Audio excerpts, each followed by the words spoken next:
Over the course of more than 4 decades, Nintendo has created some of the most recognizable characters of the era. Mario, Donkey Kong, Link, Kirby, etc. Even if you don't play video games, you've probably heard of these characters. And when you have characters as iconic as these, it's inevitable that they try to break into other media. Merchandise, shows, movies, board games, you name it, they've probably done it.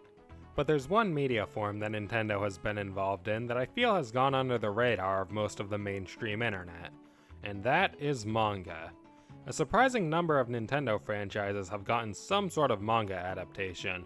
The most well-known of these is probably the Pokemon Adventures manga, which definitely provides an interesting view of the Pokemon world. But I'm not here to talk about Pokemon Adventures right now, as that would take me all day. Instead, I'm here to talk about 2 Nintendo manga series that I feel show off just how different the minds at Nintendo can be. So without further ado, I give you the Polarizing World of Nintendo manga. Splatoon. We all know and love it. Having recently celebrated its 10th anniversary, Splatoon has already proven that it can stand shoulder to shoulder with some of Nintendo's biggest franchises and characters, something that was only proven further with the recent announcement of the first Splatoon spin-off game, Splatoon Raiders. Now, one thing that I've been very vocal about when it comes to Splatoon is its enormous potential when it comes to storytelling. It has such an interesting world that's much darker than it initially lets on. So when I first heard that there was a Splatoon manga, I was eager to see a series that could capitalize on the game's story elements and give us deeper looks at the characters we love. This was not that. The Splatoon manga, to put it simply, is a gag manga. It hardly touches on the actual story of Splatoon, and is more just, "Yay, I want to be the best turf battler. We can win everything through the power of friendship." Now, if this is your thing, more power to you, but it's just not my thing, and I do truly believe that they squandered a lot of potential to give us this. Normally, I wouldn't even have a problem with a series like this having goofy elements to it. I mean, when it started out, Dragon Ball was more of a gag manga, but it still had characters to get attached to, an interesting world, and a story that became more cohesive and sophisticated as it went on. But with the Splatoon manga, it's so unserious that the characters don't even have actual names. They're just named after the gear they're wearing or the hairstyles they have. And, I squid you not, one of the main running gags is that the main character keeps pulling people's pants down. Story-wise, it's not unlike the Pokemon anime, where if you've read one chapter, you've basically read them all, with only a few exceptions. The actual story modes of Splatoon are only covered over the course of a few chapters each, and this series is nearly 100 chapters long. They couldn't have devoted just a little more time to the story, which is a lot more important to a manga series than a video game. It's honestly a little frustrating. Now, I know this series is meant for younger audiences, and I shouldn't be so annoyed, but one of my biggest pet peeves is when a form of media has very clear potential and just doesn't take it. There's honestly not much else to talk about with the Splatoon manga, as it's kinda defined by all the things it's not. If you do like this series, I'd be interested to know why, but for me, it's just not my cup of tea. Fortunately, this isn't the only Nintendo manga I'm discussing today. The Legend of Zelda, my favorite game franchise of all time, and since it's one of the most recognizable Nintendo franchises, you better believe that there's some manga for it. Most of it really isn't anything special, being only 1 or 2 volumes that basically just recap their respective game. These series would typically have goofy elements to them, which worried me given what I just said about goofy adaptations to more mature games, but they were short and relatively harmless, so I just thought, whatever. But then I discovered a different Zelda manga, the adaptation of Twilight Princess. What caught me off guard at first was that this manga was much longer than the other Zelda manga.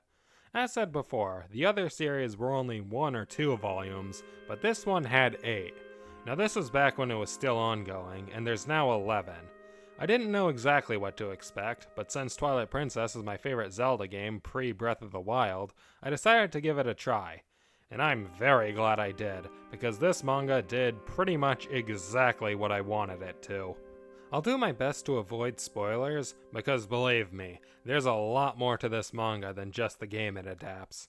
But anyway, I'd say the best part of the Twilight Princess manga is the characters. In a game like Twilight Princess, most of the time is taken up by actual gameplay, giving less time for things like character interactions outside of major cutscenes.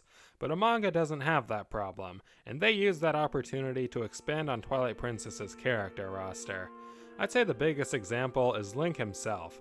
Link has always been a pretty blank slate protagonist, so I kind of expected that here.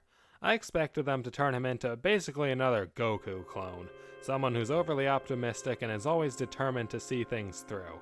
So I was pretty surprised when I saw that not only did they not seem to be doing that, but they were doing basically the exact opposite. While he has his share of noble moments, this Link is more pessimistic and sometimes even comes across as a bit of an asshole. He still cares about his friends and wants to save the world, but isn't anywhere near the typical pure-hearted savior that would be so easy to present him as. Most of this characterization is a result of Link's backstory. Yeah, they gave Link a completely original backstory in this manga. As said, I'm avoiding spoilers, but I will say that this backstory isn't a very happy one. But at the same time, it provides another layer to what's normally a very flat protagonist, and gives him more reason to get involved in the plot.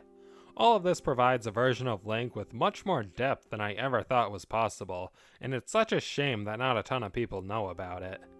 Other characters receive more development too, in particular Zelda and Midna. Their backstories are also altered and expanded to better suit a manga, and I think this helps Zelda most of all. Because while I love Twilight Princess, the game's iteration of Zelda isn't my favorite. I thought she was pretty bland, and she seemed to exist mostly as a plot device until the end of the game. But the manga makes her much more of an actual character, giving her more scenes and intertwining her story with Link and Midna in a much better way. But with all the stuff from the game it expands on, the Twilight Princess manga also introduces plenty of completely new elements. There are original characters, as well as new plot points, the latter of which show that the authors had the more hardcore Zelda fans in mind when writing this series. If you've read it, you know what I mean. And speaking of hardcore, that brings us to another important element of this manga: its tone. This series is dark. Now some of you are probably thinking, well, Twilight Princess is already one of the darker Zelda games, so obviously the manga will be dark too. No. If you haven't read the manga, you don't understand. There are scenes in this series that aren't just serious, but messed up. Things that still creep me out to this day. And you want to know the craziest part of all this? The Twilight Princess manga is written by the same people who wrote the happy-go-lucky mangas of other Zelda games. When I first learned that, my mind was blown.